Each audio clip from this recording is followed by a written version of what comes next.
Hey guys, it's Kavetta. Welcome back to my channel. We are traveling the world. Right now we are going through Central and South America, seeing what is out there, exploring and having the time of our lives. In this video, I will go over how much we spent in our second country in Central America, El Salvador. Come and see how much this costs. Let me know if it's too much, what you were expecting, or way less than you thought. Come check it out. Alright, so food in El Salvador was not expensive at all. El Salvador on a whole just wasn't expensive, except El Tunco. You guys, I talked about that in the El Tunco video, how much we paid for staying there. That was just ridiculous. But let's talk about the food first. Okay. You can eat super inexpensive, eating pupusas. Those are like $1 pretty much everywhere. I didn't see a difference in price in El Tunco.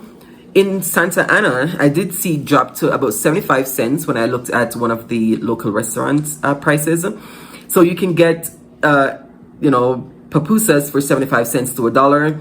And normally you'll eat like 2 to 3 and you're stuffed, especially if you eat it with that cabbage slaw thing that they put it with. You have a full meal right there. You get the one with either meat or cheese. Look, you get everything. You get all your vitamins and minerals right there.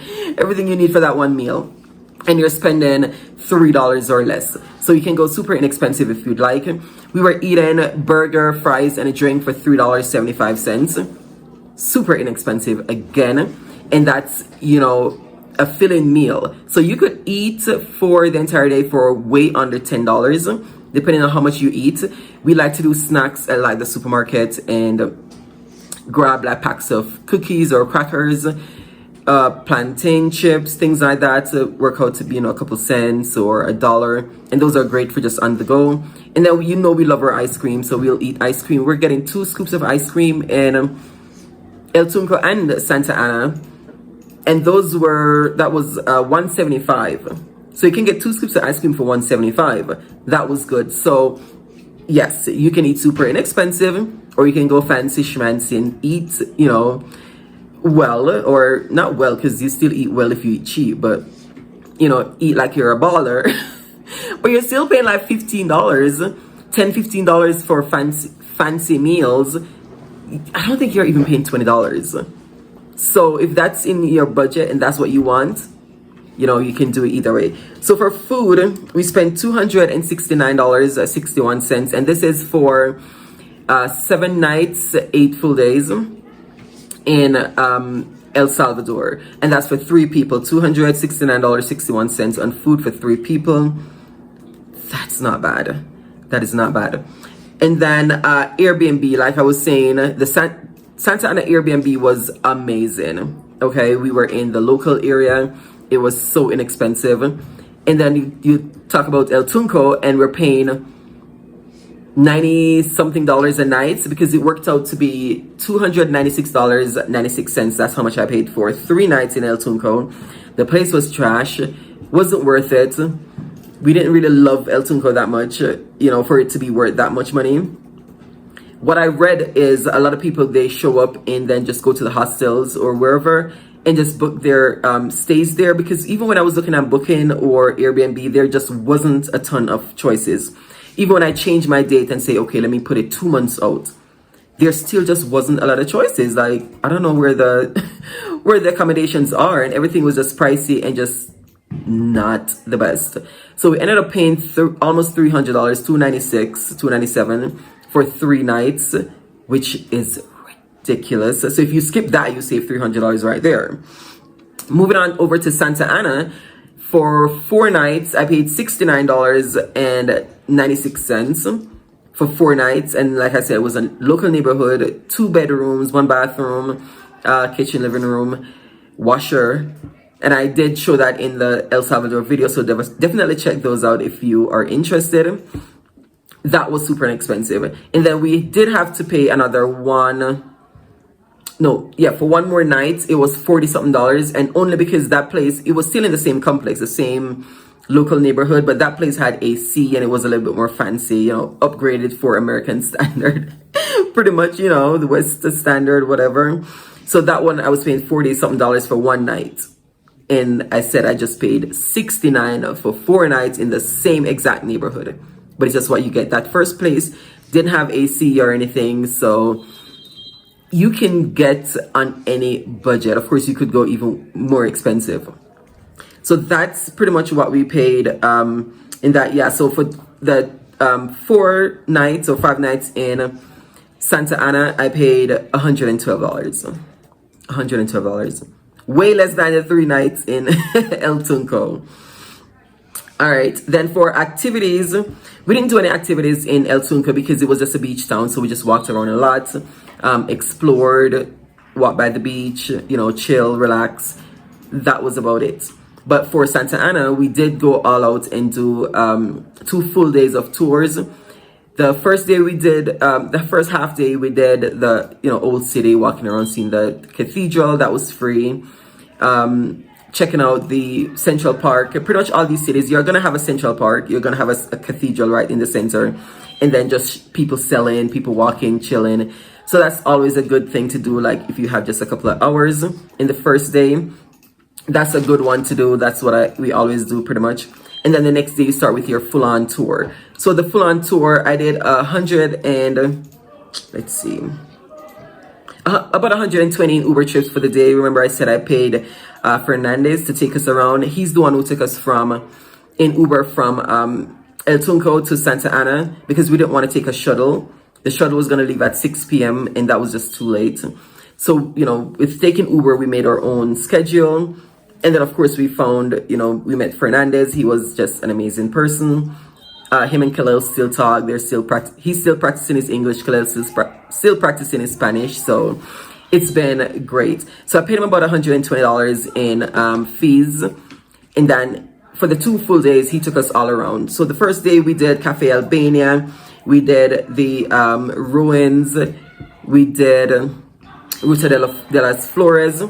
That was all included. The only thing extra we paid was the entrance fee for Joy de Serene was about $5 a person.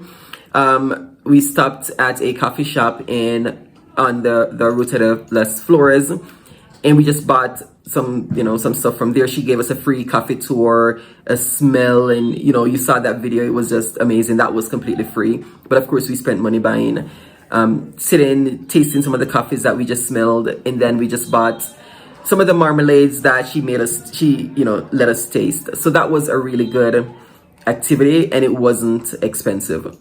The next day, again, Fernandez picked us up. He took us to the Pompeii of the Americas. That ruins was amazing.